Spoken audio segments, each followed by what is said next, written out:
Let us for a few moments try to focus the mind in dwelling Supreme Spirit who is ever shining in our heart. Let us pray for the peace and joy of the whole humanity. Shanti Hari Om Tat Sat. Om Stavakaya Dharmasya Sarvadharma Swarupine Stavakaya Dharmasya Sarvadharma Swarupine Avatara Varishtaya Ramakrishna Te Namah. Asato ma sadgamaya tamaso ma jyotirgamaya mrityorma mritangamaya. Om Shanti Shanti Shanti. Let us bow down to Sri Ramakrishna, the embodiment of all legends, the Supreme God Incarnate. Let us pray to Him to lead us from the unreal to the real, to lead us from the darkness of ignorance to the light of knowledge, to lead us from death to immortality. We have been discussing Sri Ramakrishna's teachings, Gospel of Sri Ramakrishna is the ocean of spiritual instructions. Sri Ramakrishna is giving all assurance to the spiritual aspirants. He gives positive hope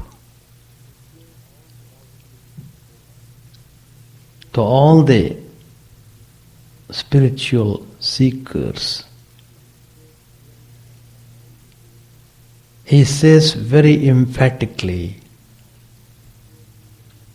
that it is possible to realize your true nature in this very life. It is when you follow the spiritual instructions with all zealousness,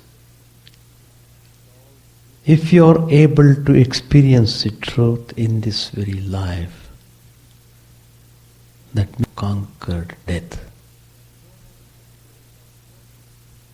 you are no more afraid of anything in this world, here or hereafter. So, Sri Ramakrishna guides us in this direction. He shows us the way how to move onwards in our spiritual journey.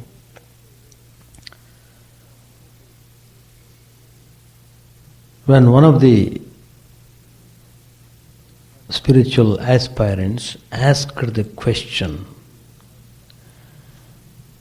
Master, is it possible to see God?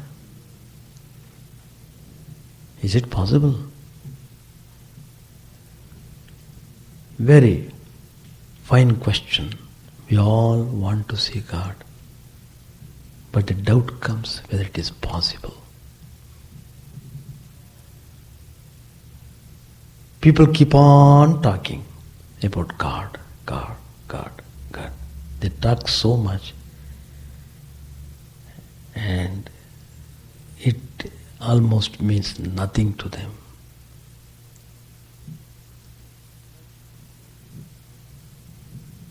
But there is difference. A worldly person talking about God and a spiritual aspirant asking about God. Lot of difference. Worldly person asks for fun, for joking, for kidding, just to make some fun. What these guys are doing in the name of religion.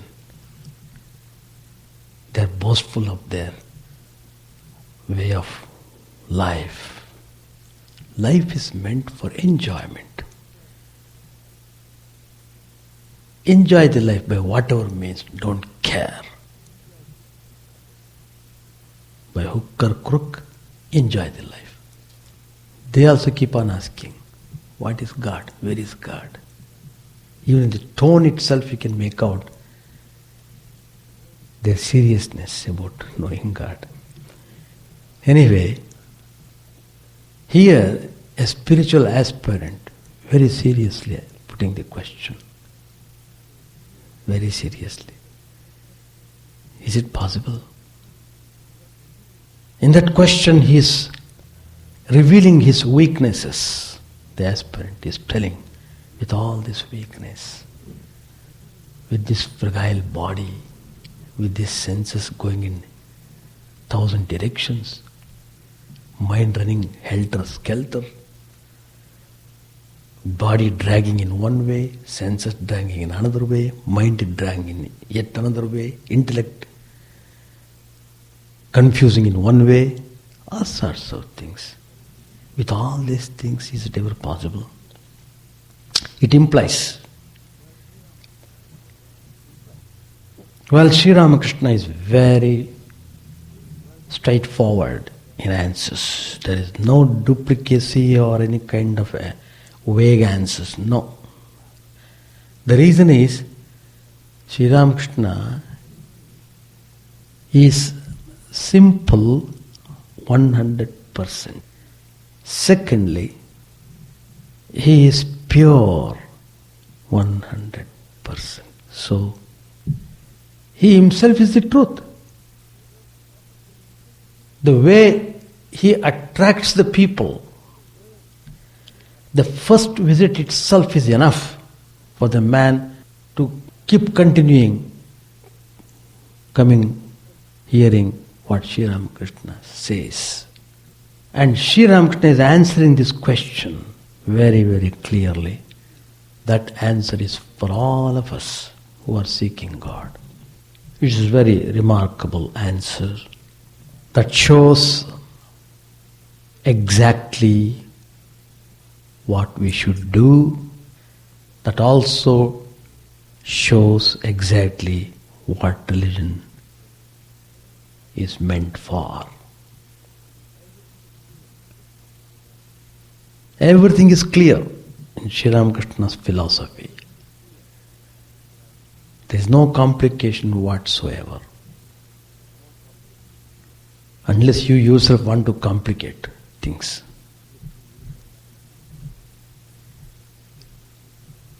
It is like pure crystal like water.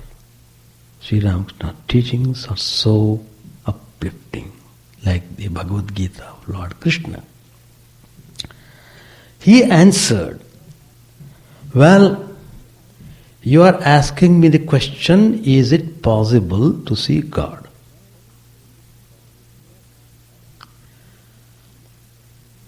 My answer is this, Sri Ramakrishna says.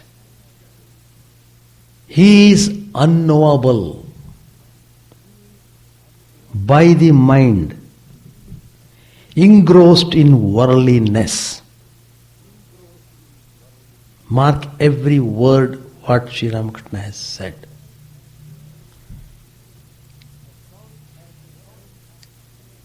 As long as the mind is involved in the world in some fashion or other, for whatever reason you may give, I am not talking about the reason at all. I am only concerned about your involvement in the world, to what extent you are involved. So as long as your mind is dipped in the worldliness, it is not possible to know God. Further, Sri Ramakrishna tells what exactly worldliness means. Living in the world, do you call worldliness? What does it mean? His next answer gives that meaning of what worldliness is meant. He says that one cannot attain God if a person has even a trace of attachment to lust and gold. It is the attachment that makes your mind extrovert. You want to make the mind inward, the attachment drags you out and throws you out of gear. Because you have nourished attachment from the beginning of your life until you leave this body. Attachment plays most important role in your life. As long as you are pulled by that attachment, you can never expect to see God. But then who can see? Third sentence, what Sri Ramakrishna tells, is very significant for all spiritual aspirants. He tells, God is knowable. By whom? By the pure mind and the pure intelligence. The mind and intelligence that have not the slightest trace of attachment. Everything is clear now. If at all you have to be attached to God. That God, where does He stay? Where do you want to look at Him? He is in your own heart. As your true self. What we call in Vedantic terms Atman, the consciousness. It is a light. Because of the presence of that light in your heart, you are dancing, doing all sorts of things. You have to discover that light. You have to go towards that light. Seeing that light means seeing God. And to do that, you require total cooperation of your mind. That means the mind should be kept thoroughly clean, free from dirt. Then you will see the most fantastic beauty of God. Just by seeing inward, when you are totally concentrated, when your mind wants nothing but God, when you are well established in that single mode of thinking, you come face to face with your inner light.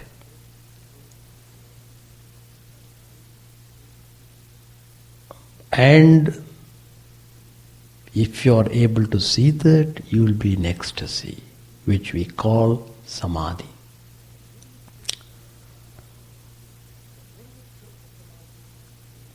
So nirvikalpa samadhi, people talk about the highest state of samadhi. Nirvikalpa Samadhi is a state where the mind totally merges into the self. That's a state where subject-object become one. It's a state of perpetual peace and perpetual bliss. So, Sri Ramakrishna is pointing out very clearly, look, you are a spiritual aspirant, you want to see God in this very life, and you are very serious about your aspiration. That means you have to give full attention to maintain the purity of the mind. So, spiritual disciplines come as a consequence. You have to practice some spiritual disciplines to make the mind pure and steady. Well, you are all well aware how the world is full of temptations. What kind of temptations? Just even your superficial contact with these temptations will arouse passions.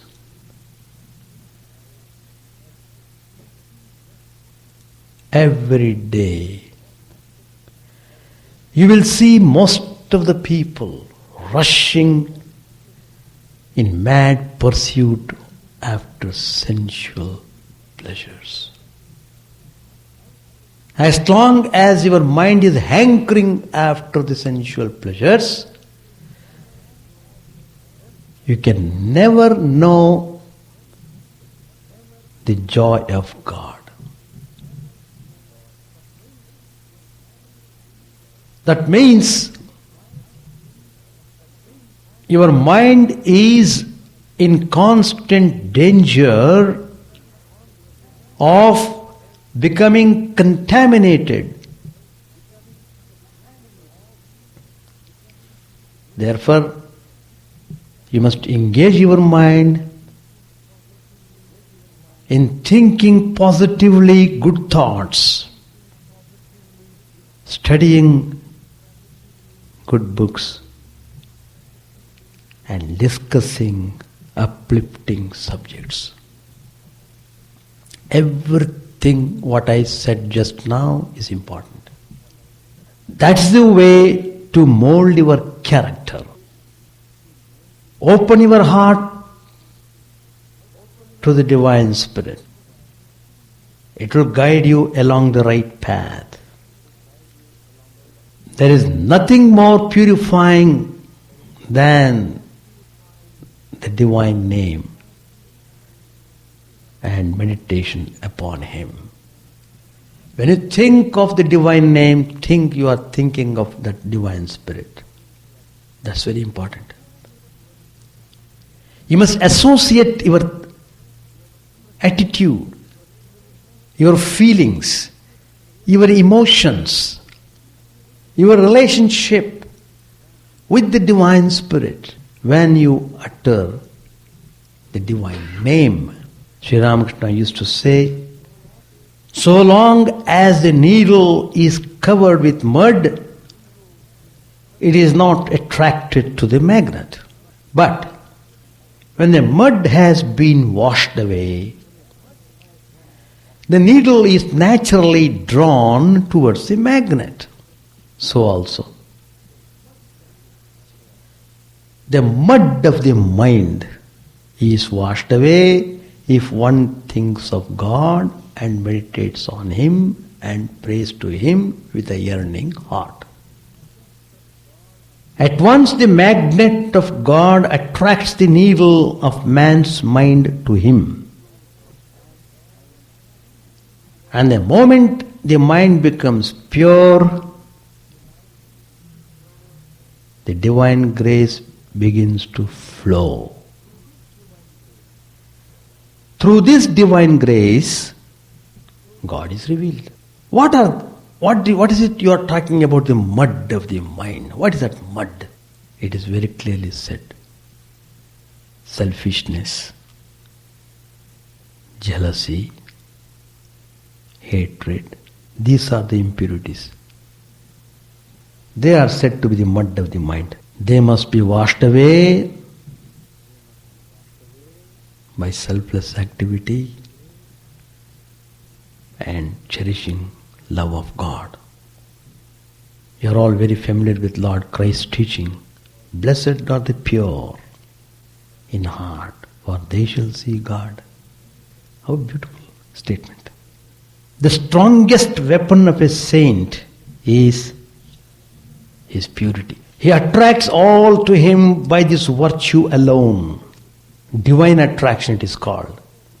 A word or two from a pure-hearted saint can change one's entire life. Not even word, even by look, one can change your life. By look, that's the power of purity.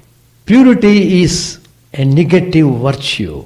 It is a state of being untainted by evil, of not being led astray by desires, and not being allured by temptations. We are not conscious of it when we possess it.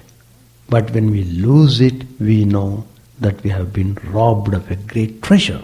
It is the original state antecedent to any guilt, or it is the virtue of the child which has no merit in it, and yet is a moral quality of the greatest worth. A child. Look at the child, any child, how innocent, thoroughly guileless. You feel, if you want to know the definition of purity, look the face of the child. That is purity. A child in full possession of purity is not aware of this priceless treasure, but on the threshold of youth, when he is about to make a false step, he hesitates and trembles. With a sort of moral instinct, he tries to defend himself from the impending evil, though he does not know fully what constitutes good and evil. We can try to understand purity by its contrast with morality. A moral man has many-sided experiences of life. Well aware of the meaning of good and evil, he passes through conflicts. His maturity is derived from the richness of his experiences, but at the sacrifice of his innocence. He is no longer guileless as a child. He has now tasted the fruit of the forbidden tree. He is already a partaker of the dualism of the phenomenal world. From experience, he chooses certain virtues based upon expediency, which will steer him between suffering and evil with the least amount of difficulty. A moral man is a man of experience, and his experience is rich in content in proportion to the scope and range of his contact with all things. He is already lost in the maze of life and makes the best use of his experiences to avoid unpleasant and miserable results. His eyes have been opened by coming in contact with everything. A pure soul on the other hand, is innocent, simple and childlike. A pure man, without any effect or previous experience, knows immediately and intuitively what is the right way. He does not reason but sees. A moral man, burdened with the heavy experiences of the past, hesitates before any new problem. But a pure soul, which is unsullied simplicity, guilelessness and straightforwardness, sees through heaven and earth, as it were. With an intuitive directness, he faces the battle of life and comes out of it unscathed. There's something in the pure which is convincing, irresistible and redemptive. Because he is impure, a person loses sight of what he has to do. But if a man is conscious of the purity, it makes a lot of difference. We all feel it in the presence of the child or the childlike holy person. To recover the purity of the child is the aspiration of all struggling souls. We are all struggling to acquire that purity. Purity is and remains the deepest yearning of our soul because it's our basic virtue. The fall of Adam and Eve from paradise, you're all familiar with that, is only a story which teaches us how man, by entering into the manifold experiences of the world, has been deprived of his birthright of perfection. During his sojourn in the world of experience, he has acquired for self-protection the traits of concealment, secretiveness and hypocrisy. Because he is impure, he cannot undertake any enterprise without reflection. He cannot make straight for the matter in land. He employs subterfuge. He has no directness of conduct. The shame of the guilty always pursues him like a shadow. The more he tries to get out of the maze through his logic and reason, the more he creates baffling new situations more difficult than the previous ones. At least he tires of the whole show of life. In desperation, he cuts the Gordian knot with one stroke. He shakes off the complexities of life. That is called renunciation. And is the beginning of spiritual life. Renunciation is the beginning of spiritual life. Thus is begun the journey to his true home. Why you are suffering? Why you are feeling insecure? Because you are in the false home. This is not your real home. That's why you are suffering all the time. So,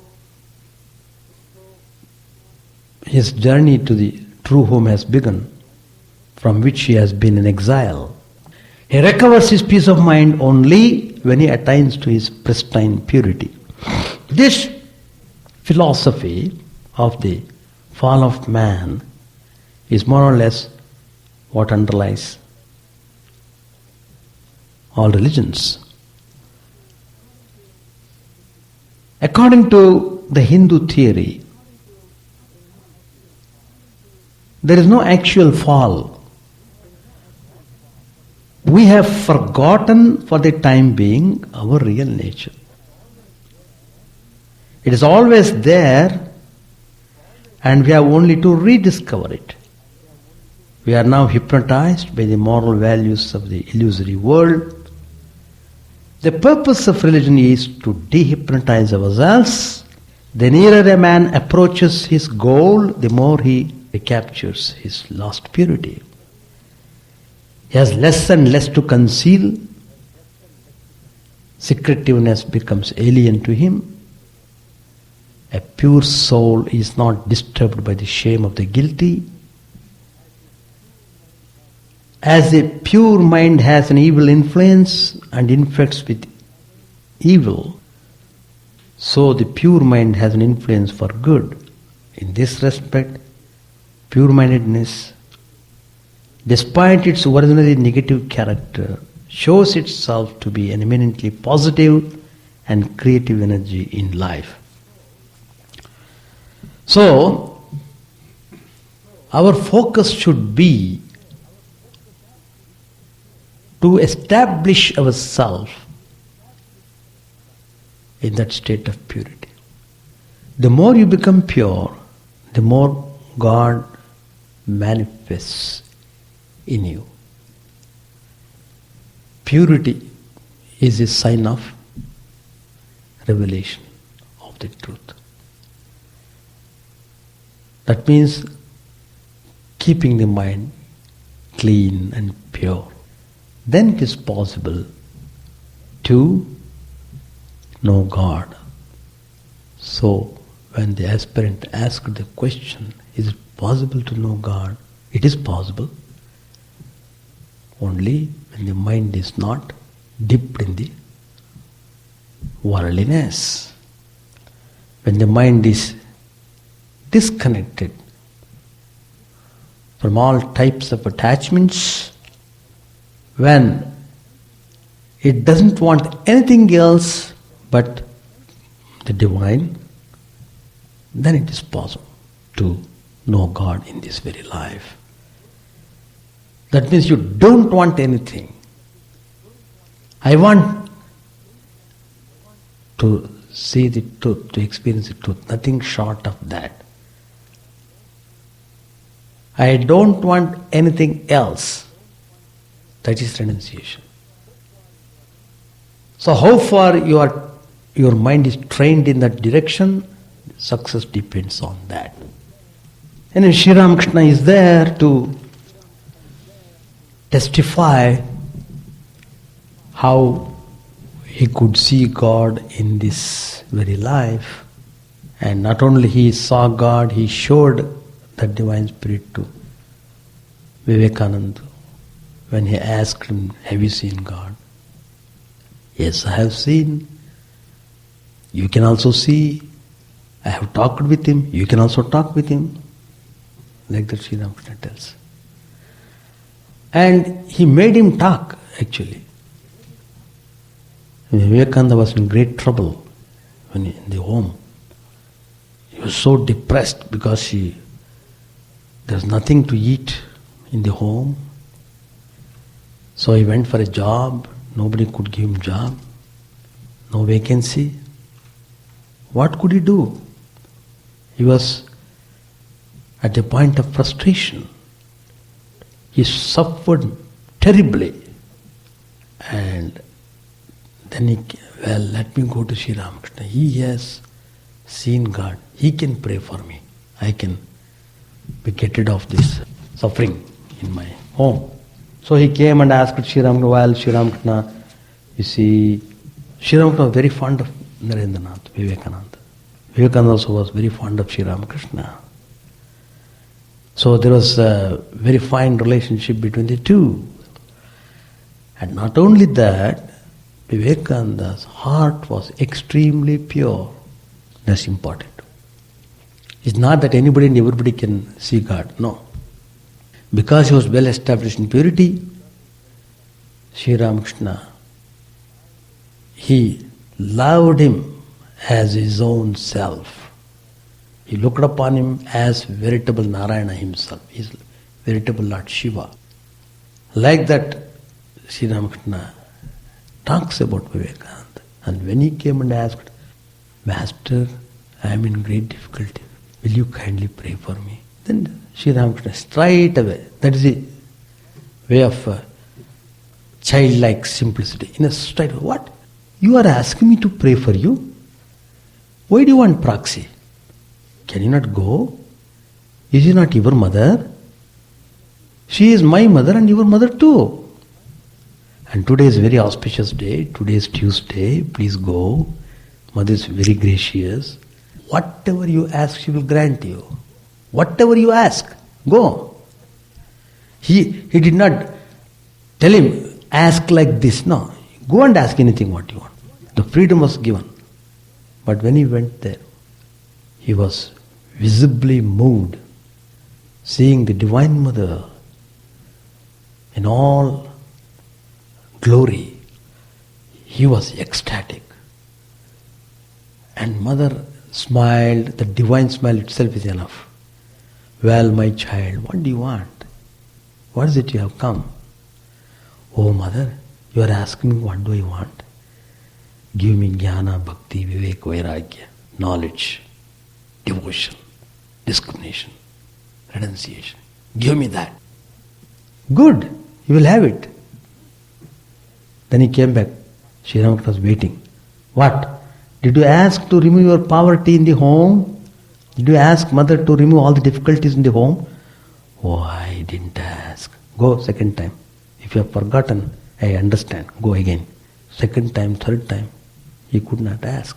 Because his mind was very well established in purity. And he didn't want anything of this world. When he saw the Divine Mother, he could not come down. Unless the mind comes down, you can't ask such things. Then finally Sri Ramakrishna smiled and said, well, don't worry. Whatever the essentials needed for your home, that will be provided by the grace of the Divine Mother. Go. Because you didn't accept Mother, so you were in trouble. Now you have gone, you have seen Mother, you have prayed, that saved you. Now you are in no more danger. That's true. Let us try to follow that. Page 574. To Narendra, Sri Ramakrishna said, why don't you say a few words to Hazra about going home? The other day he said to me, yes, I shall go home and stay there 3 days. But now he has forgotten all about it. To the devotees, Sri Ramakrishna said, we have talked about filthy things, Goshpara and things like that. Govinda, Govinda, Govinda. Now chant the name of Hari. Let there be a dish of rice pudding and sweets after the ordinary lentils. Narendra began to sing. Fasten your mind, O man, on the primal Purusha, who is the cause of all causes, the stainless one, the beginningless truth. As prana, he pervades the infinite universe. The man of faith beholds him, living, resplendent, the root of all, beyond the senses, eternal, the essence of consciousness. He shines in the cave of the heart, adorned with holiness, wisdom and love. By meditating on him, man is delivered from grief. Of countenance ever serene, inexhaustible ocean of virtue, none can fathom his depths, yet freely of his own grace does he reveal himself to those who come to his feet for shelter. Merciful, since they are helpless, and he is the ever forgiving, the giver of happiness, the ready help in the sea of our woe, unswervingly just, bestowing the fruits of our deeds good and ill, yet is he the fount of compassion, the ocean of mercy, brimming with love. Even to hear of His glory suffuses the eyes with tears. Gaze on His face and be blessed. Your heart is hungry for Him, O man, bright with unspeakable beauty, fearless and without stain. No words can ever describe Him. Be as a beggar before His gate and worship Him day and night, beseeching Him for His grace. He sang again, in wisdom's firmament the moon of love is rising full, and love's flood tide in surging waves is flowing everywhere. O Lord, how full of bliss Thou art, victory unto Thee. On every side shine devotees like stars around the moon. Their friend, the Lord all-merciful, joyously plays with them. Behold, the gates of paradise stood. Their bliss was indescribable. The Master sang about the Divine Mother. Behold, my mother playing with Shiva, lost in an ecstasy of joy. Sri Ramakrishna was highly pleased because M had joined in the music. He said to M with a smile, the atmosphere would have been more intense with divine fervor if a drum had accompanied the music and played tak tak ta dina, dak dak ta dina. It was dusk when the kirtan was finished. So everything is clear. You have to find out yourself, your purity level. That's all. You are your own judge. You don't need separate external judge for you. You are the best judge of yourself. If you are sincere, it's really possible to find out the condition of your mind. Don't be disheartened. Be ready to practice, that's all. So, that's the meaning of telling to make the mind behave in a way you want to do it. Because if you talk control of the mind, people react. Controlling the mind. You should not use that word control. And use any other word you want to. What is needed is, you must see how the mind behaves. That's all. Repeated births and deaths will carry you. All the impressions you have done in this life and previous life, they are all coming up in the mind. So, how much practice is required to be done? Any question? Yes, God, through His grace, can redeem anybody. It's not a big deal at all with respect to God. In fact, in Sri Ramakrishna's life itself, there's an occasion that once Mathur Babu, who was taking care of Sri Ramakrishna, wanted to test the character of Sri Ramakrishna. He is telling again and repeatedly, he is telling the main obstacle in spiritual life is lust and gold. He talks too much of that, but does he really conquer the lust himself, or simply he is talking in that fashion? He wanted to examine himself. So without telling him, just he called, well, Master, please come, we shall go. We have to go to some place in Calcutta. Come with me. Sri Ramakrishna followed.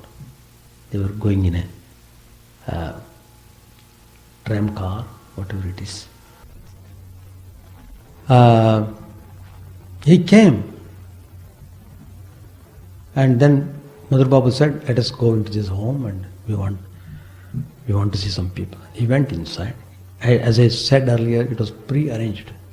There he had fixed most beautiful girls, about 3 or 4. And they had been instructed to show all temptation, to attract Sri Ramakrishna. So, what Mathura did was, he asked him to sit there and he went out. Suddenly, closed the door and went out. And these girls were sitting there. There is no body. These girls, ready to show all temptations to Sri Ramakrishna and Sri Ramakrishna. Sri Ramakrishna looked at them as a child looks at the mother. Oh mother, save me, save me. Just he went into samadhi, ecstasy. They were all amazed to see, who is this holy man? Instead of our tempting him, he has attracted us towards him. What power of purity he has got. You know, when he came down from that high plane, he blessed all those girls. They were all became very great. Each one of them. So, God can show grace to anybody. There is no doubt about it. And all holy people have shown in their life, in the course of their life, like that. In Buddha's life also it comes. He went to prostitute home and saved that lady, etc. by blessing. But I am telling you, grace is there, no doubt. Grace is always there, but how do you understand that grace is flowing? If you develop understanding the value of grace, then you will understand even the suffering is also because of the grace. Without grace you won't learn. Without falling 2-3 times you won't learn to walk. The child while walking falls down 2-3 times. But that falling is necessary. It is important for the child to learn walking. In the same way, suffering is necessary for the man to open up properly. So, if a person is involved in passions, and if he says, I have seen God and God has presented himself to them, I don't understand what type of God they are aspiring for, in what manner they experienced it. Nobody knows. Nobody knows. But God is always associated with purity. He is above all these passions and all such things.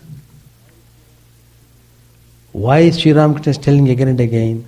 Because it is these things that pull the mind downward. Otherwise there is no reason for our concentration of the mind at all. If you sit, you must try to jump to the target. But you can't do it because mind is pulled by all desires.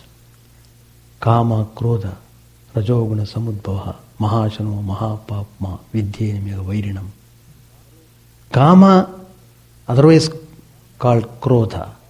Desire or passion, otherwise anger. They are the bitterest enemies of the man. Because I am speaking on that subject in my first Sunday talk in October. Message of Lord Krishna. If you are free, please try to come to that class. I am trying to analyze what's the havoc the passion is creating. We are just hoodwinking ourselves. We are just trying to cover up our dirty weakness by succumbing to passions. It is absurd to say that a passionate man can see God.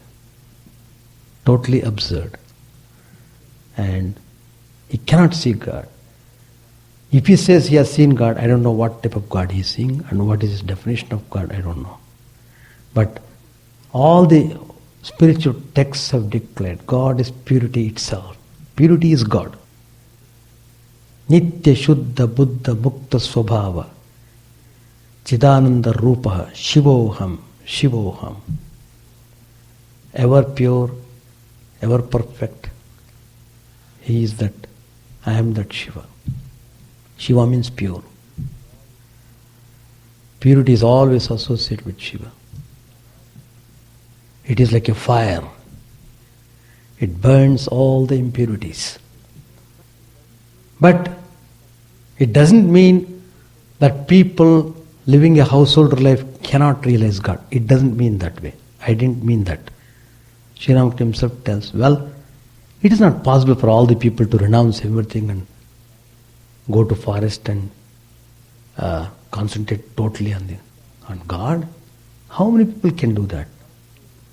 Manushyanam sahasreshu kaschid yadasiddhaye yadamapi siddhanam kaschin mam veti tatvataha.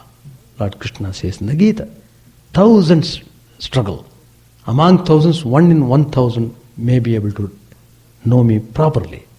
Like that Lord Krishna says. So what Sri Ramakrishna himself tells, you read this specific section in Gospel. Advice to householders. Wonderful. You are not able to do away with your lustful thinking, or you are not able to control, if I use the word control. Well, you have. But after 1 or 2 children, then put a period.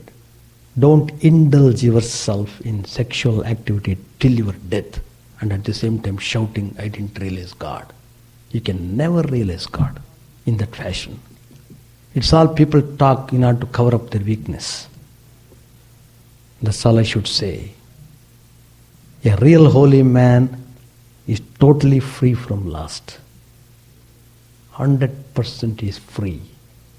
Even if Sri Ramakrishna has married Sharda Devi, there was no trace of lust in Sri Ramakrishna or in Sharda Devi.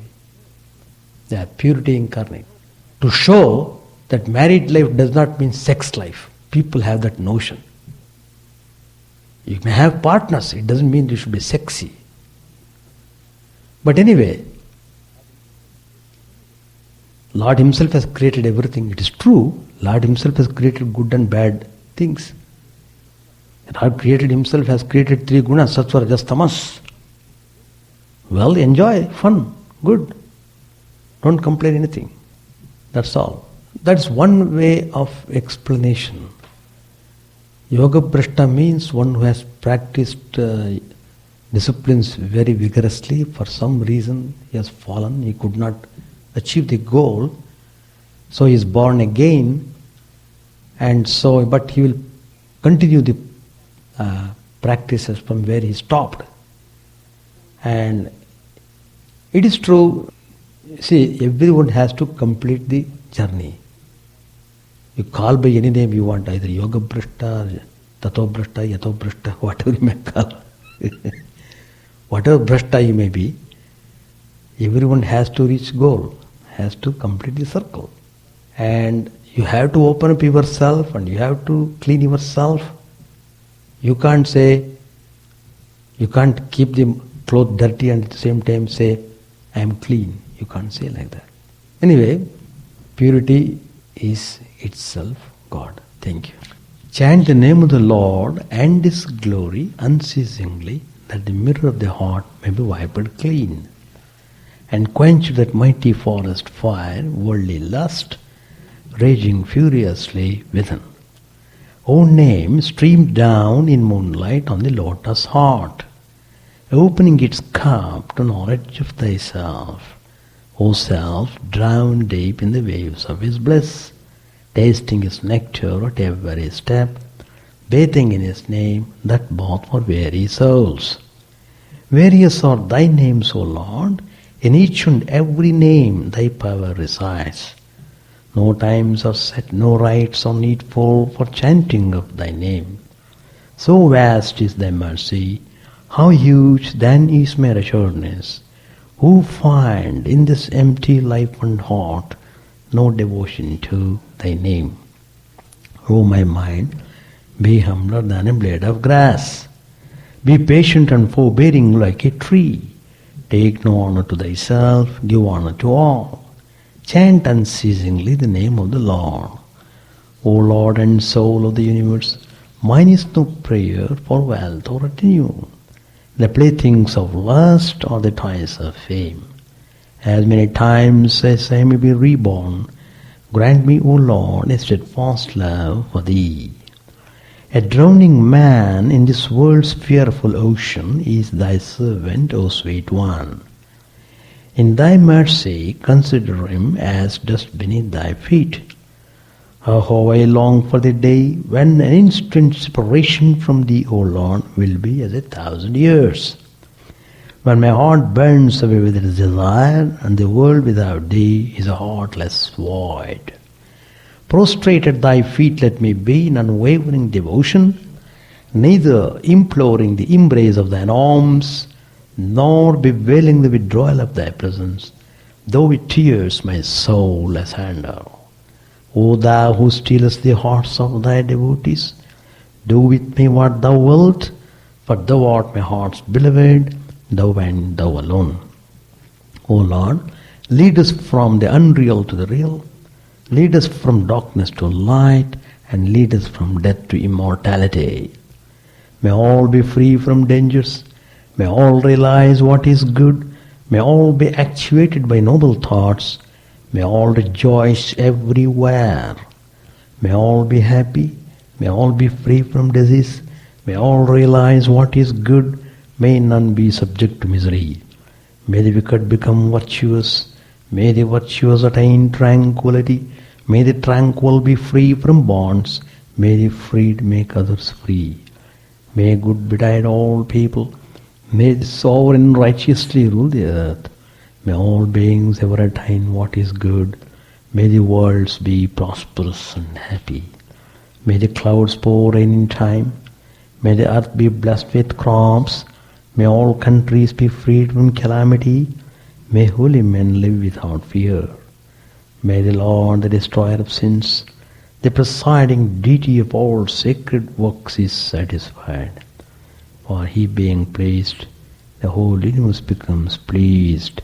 He becomes satisfied, the whole universe feels satisfied.